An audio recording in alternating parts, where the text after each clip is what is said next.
Today, officials in Minneapolis are urgently searching for a motive after a shooter opened fire on a Catholic school parish yesterday, killing 2 students and injuring more than a dozen others as they sat in those pews and prayed. The families of the victims are beginning to address what happened as we learn more about the acts of courage inside that church. ABC's Christian Cordero is in Minneapolis. Today, families in Minneapolis are searching for a reason why a school church has turned into a crime scene. Police say a shooter armed with 3 guns fired dozens of rounds through the stained glass windows at Annunciation Catholic School during morning service yesterday, killing an 8-year-old, a 10-year-old, and injuring 17 others. All we hear is pow, pow, pow. And my classmates some of my classmates thought it was confetti because they saw the glass from the stained glass windows flying. I knew I just needed to get down and try to keep everyone safe. The suspect, identified by police as 23-year-old Robin Westman, born Robert Westman, died by suicide. Investigators say Westman had no prior criminal record and bought the weapons recently and legally. The investigation is focusing now on a video the suspect allegedly posted online. We're also aware of a manifesto that the shooter had timed to be released on YouTube.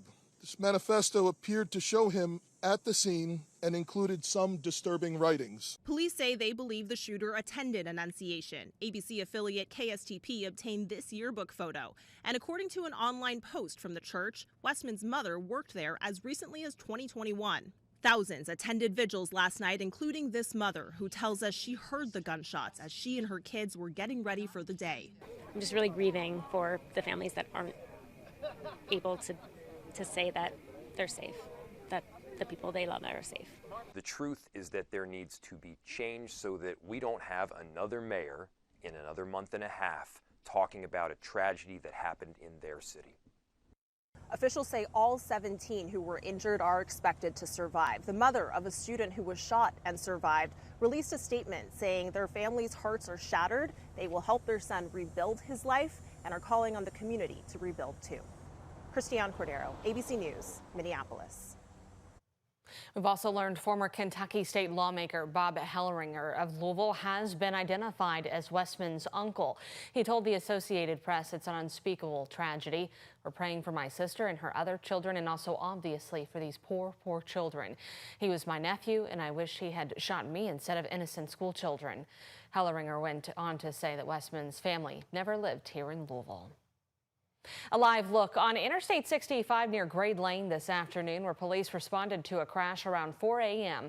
They quickly realized upon arrival a woman inside that car had actually been shot and immediately shut down the southbound side. The victim is recovering right now at U of L Hospital. LMPD is asking anyone who may have information on that crash or shooting to call the anonymous tip line at the number there on your screen. That is 502-574-LMPD. We're also learning more about a shooting that happened near Central High School earlier this week. LMPD said shots were fired blocks away on Congress Alley around 8 o'clock Tuesday night. One man was shot in the knee and taken to U of L Hospital. He is expected to survive. A soccer match between Manual and the Brown School had to be put on hold as police ordered a shelter in place and evacuated the stands. LMPD said several kids were detained after running from that area, but made no arrest. Police did arrest a man they say stole a car with a baby in the back seat. LMPD said just after 5 o'clock yesterday evening, 34-year-old Brandon Conley stole a gold Chevy Trailblazer with a 9-month-old inside. It happened near South Brook Street and East Broadway. According to LMPD, the baby's parents left the vehicle running with the baby inside and then walked away. That's when the man got into the car and drove off. Staff at Jewish Hospital say he eventually dropped the baby off in the lobby and then left. Officers later found that car at 27th and Ali. Conley is charged with kidnapping and theft of a vehicle. Beautiful day. We just rinse and repeat, and I will take it for as long as we can get it, Matthew. Honestly, the way this forecast is looking, it looks like we'll take it even more longer into next week. Nice. But just a few rain chances coming into the forecast for next week. But this nice, cooler condition going to stay active for us. So look at current temperatures right now. Another day into the 70s, but we'll be slightly warmer outside by the afternoon hours. 76 degrees right now in Louisville, down to Springfield, already 82 degrees. So we'll start to warm up likely into the upper 70s, close to 80 degrees for today. But we're still going to feel like fall, and this nice dry stretch will continue well into the weekend, and that humidity will start to stay nice and low. As you look at current temperatures right now, still into the upper 50s actually into Fort Wayne, down to Indianapolis, 63 degrees. That's due to some cloud cover just over Indiana and Ohio.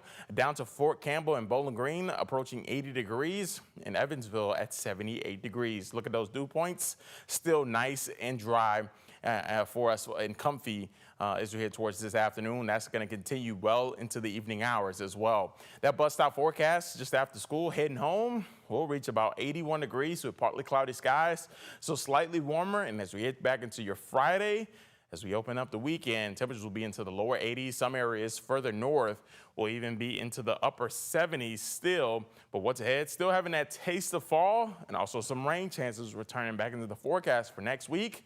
I'll be timing out what you can expect coming up in just a few minutes. Back over to you, Brooke.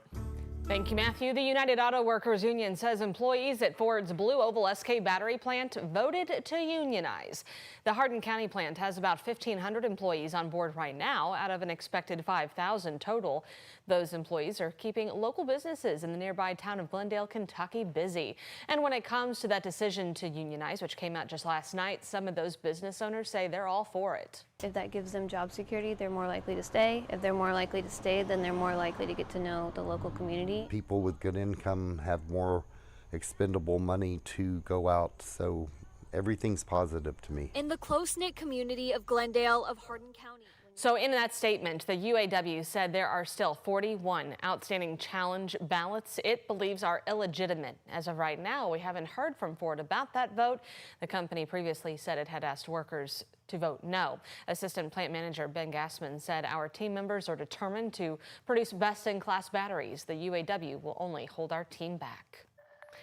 Nearly 2,000 students headed back to school today for the first day of JCPS's early childhood program. So you have 3-, 4-, and 5-year-olds across the district sent out to 27 facilities this morning, getting a head start on their education as they prepare for kindergarten. Teachers for the program have been busy meeting parents, getting their classrooms ready, and undergoing professional development in order to be prepared. And Ann Staley, JCPS's Director of Early Childhood, said the smiles are all worth it. Seeing the smiles on the children's faces, a lot of parents are weepy, and watching the staff just reassure them that we've got them, they're going to have a great day, and then when it's time for them to leave, the excitement on the students' faces and the families' faces, and it's just a happy day all the way around, full of a lot of excitement. Through the early childhood program, JCPS hopes to grant at-risk 3- and 4-year-olds access to high-quality education and interventions. Only Jefferson County residents are eligible for this program. In order for your child to qualify, they must be 4 years old on or before August 1st and meet family income guidelines. Children who are 3 or 4 years old and have been diagnosed with a disability can also be enrolled. A huge thank you to everyone who watched us yesterday and picked up the phone all day long. We partnered with Metro Animal Services for a telethon, raising money for the shelter, and by the end of our telethon, we raised, take a look at your screen, $31,816. That is triple the amount we raised last year. The money will now be used to help complete a special dome project for the pets at the shelter.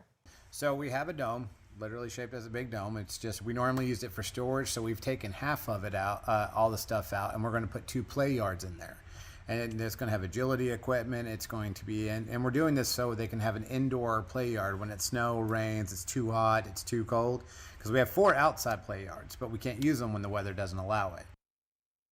Now, LMAS staff said the funds will not only finish that dome project, but will allow them to do even more good work at the shelter. Again, thank you, Kentuckiana, for helping us lend a hand to Louisville's favorite furry friends.